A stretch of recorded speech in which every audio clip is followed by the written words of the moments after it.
wonderful to see you, Poorna. And many of you will probably already know her, but Poorna Bell is an award-winning journalist and author whose critically acclaimed book, Stronger, I highly recommend, an amazing book, which we're going to talk about, which was awarded the Sports Performance Book of the Year by the Sunday Times, much to your surprise, apparently.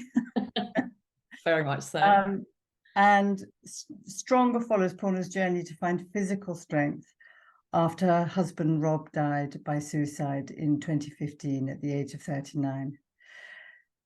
Now a competitive powerlifter, Poorna has inspired thousands of women all over the world to find their strength in the face of adversity. But the thing that I have, really taken from your book and talked about a lot is this link between mental and physical health, and that you have no health without mental health. And you quoted in the book a stat from the Lancet in 2018 about those that took exercise recovered much faster, had many less days from depression than those that didn't. And NICE guidelines say that regular exercise is the equivalent of a low dose of antidepressants. So it's sort of well known. Do you want to kind of talk to that? Yeah, I mean, so for anyone who's watching this who hasn't read the book, it was really important to sort of separate out what we in society have come to associate when we use phrases like physical health or when we use phrases like health and even fitness. And we have come to use that as a shorthand for weight loss or being slim or being thin. And those are two very different things. Those are two very, very different endeavors. So when we kind of look at it like from a health point of view, it is really giving yourself, whether it's mental or physical, the best possible chance, the older that you get, to just keep being able to do the things that you love doing in your life that give you joy and give you a sense of purpose. Like literally, that's it. It's the simplest principle, right?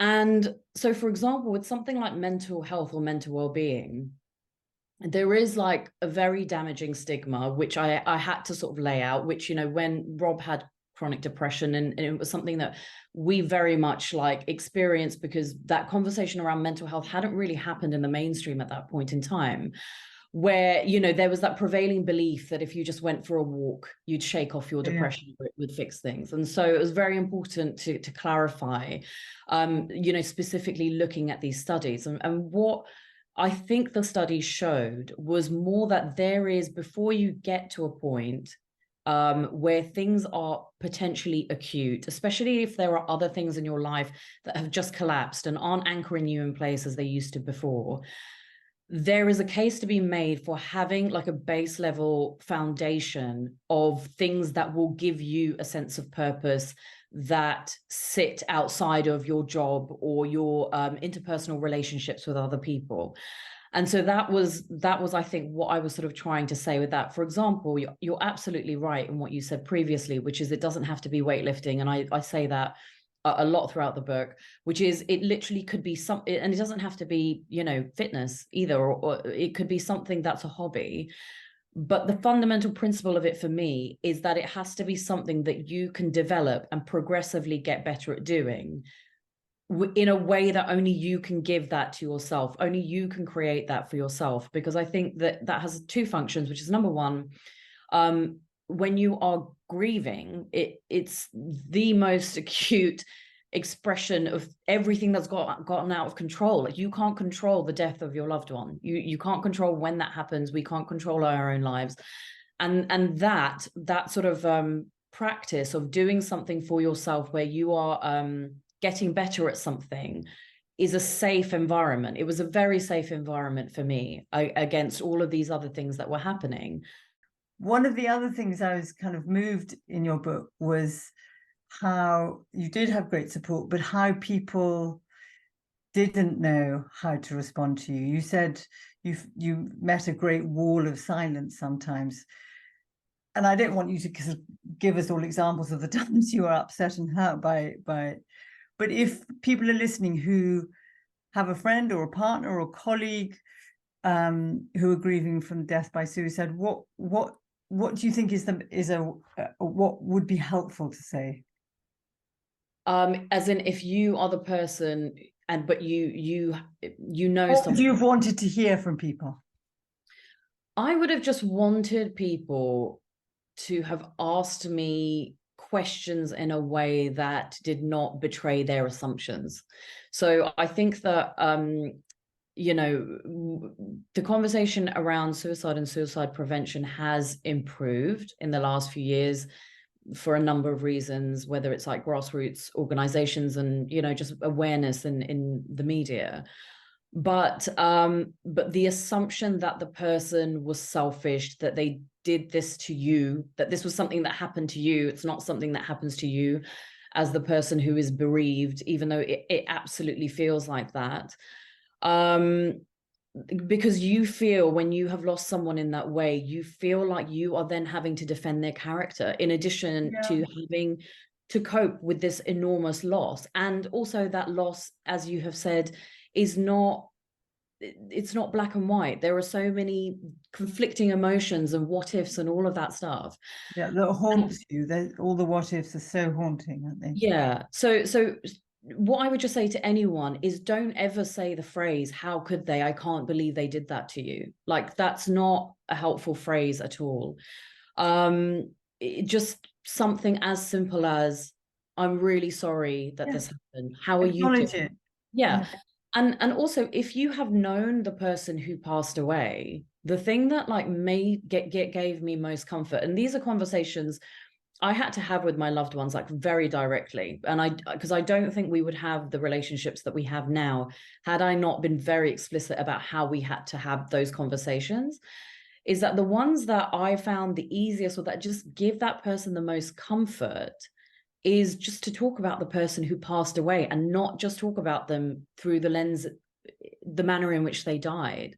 Because suicide is such a it's such a traumatic death, and it ends up just completely obliterating what a person's life was, And so I think, just when, for example, my mum does this, but she did this after some, very, very like spicy conversations that I had to have with my family about talking about him and having conversations about him. But it makes me feel so joyous and loved, and like he was loved, when someone just tells an anecdote about him, And my niece, who is 9, who was a baby when he died. You worship, by the way.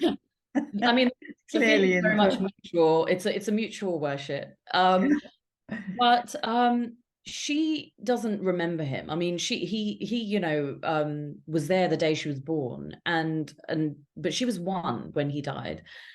But my sister has done such a good job of talking to her about him that she brings them up in conversations. And now, she will ask questions about him and say, oh, is this something that he liked? And I get to tell her about him. And it's comfort, really. And it just eases grief slightly, I think, in a way. I mean, I know everyone's individual, but I feel better when people want to talk about him, but talk about him being a human being, not just like the statistic or this, what they perceive a selfish person who did this horrible thing to all of us. The horrible thing was done to him as well. I mean, the thing that I really get from you is that when there's a very traumatic and sudden death like suicide, the death story can overtake the life story. And what you're talking about is, whilst you're struggling, and it's very complex dealing with the grief from suicide, your relationship with Rob continues, and you love him as much now as you did while he was alive, maybe more in some ways.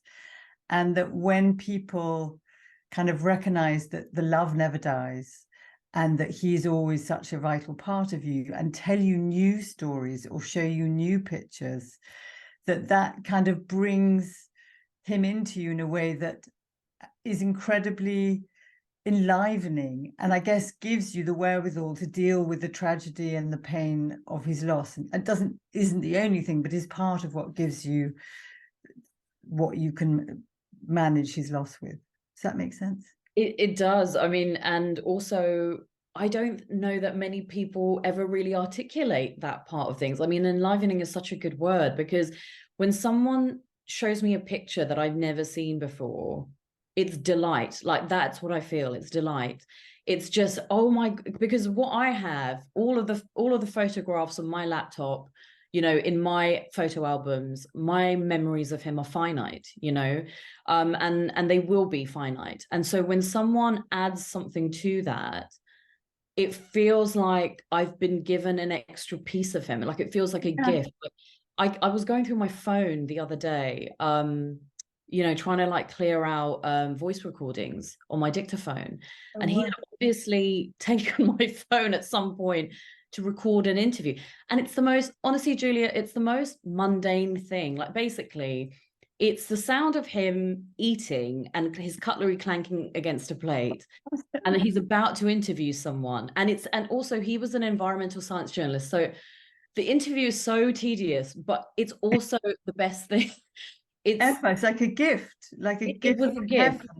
Yeah. I just sat there and I just listened to these noises of him eating. Ordinary. So Yeah. extraordinary. It was the most incredible day. People listening, you know, it's that dark with it where you have no light and you feel, and every cell in your body just feels so in so much pain. It's like your brain's on fire. You can have no hope. Your future looks like it's on fire. But they're in that place now, and you are 8 years on. What can you say to them that doesn't sound, you know, I think sometimes people sound patronizing, like, you know, get over it. But what can you say to them that you would have liked to hear then? Well, actually, I was lucky that I did have people who helped me with this, but they weren't my friends and family, ironically. So I started publishing stuff about Rob and about grief fairly early on, because part of that was because I felt like I was just going mad from not being able to talk about it and from people around me being so awkward.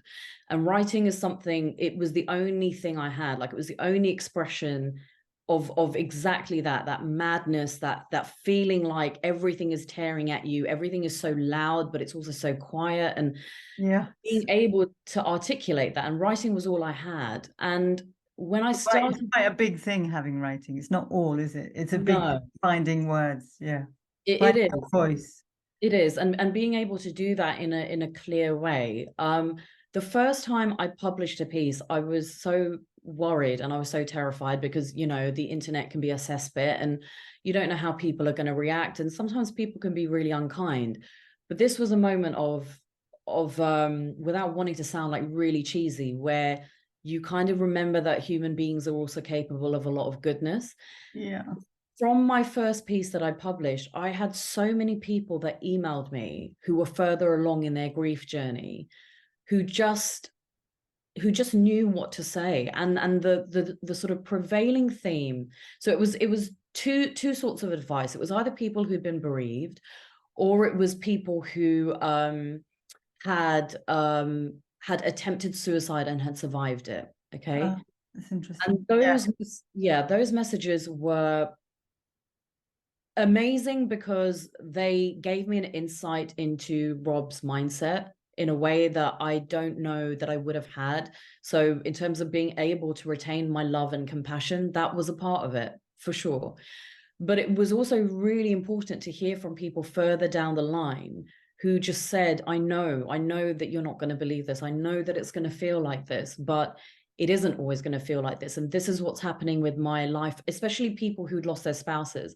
Like, this is what's happening with my life at the moment. Like, the same thing might not happen to you, but you can, and you will get to a place, you know, where things don't feel so awful. And at the time, I just thought, I don't know how, but this has happened now. I got so many emails. I just thought, if it was maybe one or two people, I might have just chalked that down to coincidence. But it was such a common theme that I thought, even though I can't see it right now, what I just kind of need to hold on to is the possibility that it might happen, and that's what I can work to. Even though I don't know what that looks like, that's a possibility that I have to work towards, because if I don't keep that in my vision, I don't know that I'm going to make it to the next week. I don't know that I'm going to make it to the next month, you know? And it's one of those things that I don't think that Rob would have wanted that. The irony, of course, I felt like that because of a decision that he made, but Yeah. it's, I would say that that's what kind of kept me going, really.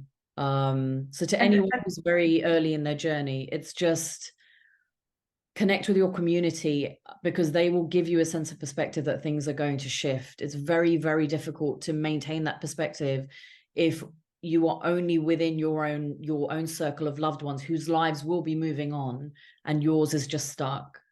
And I say this to clients, I say to them, while you can't hold hope for yourself that you're going to feel differently, that you will find life back in your life, you will love again, let me hold the hope for you. And so that I can carry it and hold it. And I like your idea that even though you can't picture it now, you can kind of have it to one side and give it a look, because you know, hope is the alchemy that turns a life around, so that you need it. So even though you don't really believe it, it's a place to aim. And I think that is protective in that it protects you from kind of going to very bleak places when, if you have a little spark of hope. Yeah, and also that hope and that future doesn't have a timeline. So if you think you should feel hopeful in a year and that doesn't happen, that's okay. It just means that it's going to take a little bit longer. There's no timeline around any of this stuff. And even when things move forward, they will go back at some point, but ultimately on balance, you know, they will move forward. It's just that and he moves forward with you. He does. I mean, it's a funny thing, because someone said to me, oh, you know, I still think of him. And I kind of laughed, because it's not that I think of him every day, but it's so much a part of me, and it's so much a part of my background, and at certain times my foreground, but it's a part of me. So but before, at the beginning, it used to feel like it was something that was going to drown me, and it's something that I walk with now, I move forward with. It's the thing that even when I feel unloved is a reminder of a time when I was very much loved. And yeah. And I love that picture that you gave in your book, that you know, when you fought it, it's like fighting the ocean, and now you travel with it. In a way, that is what you're talking about.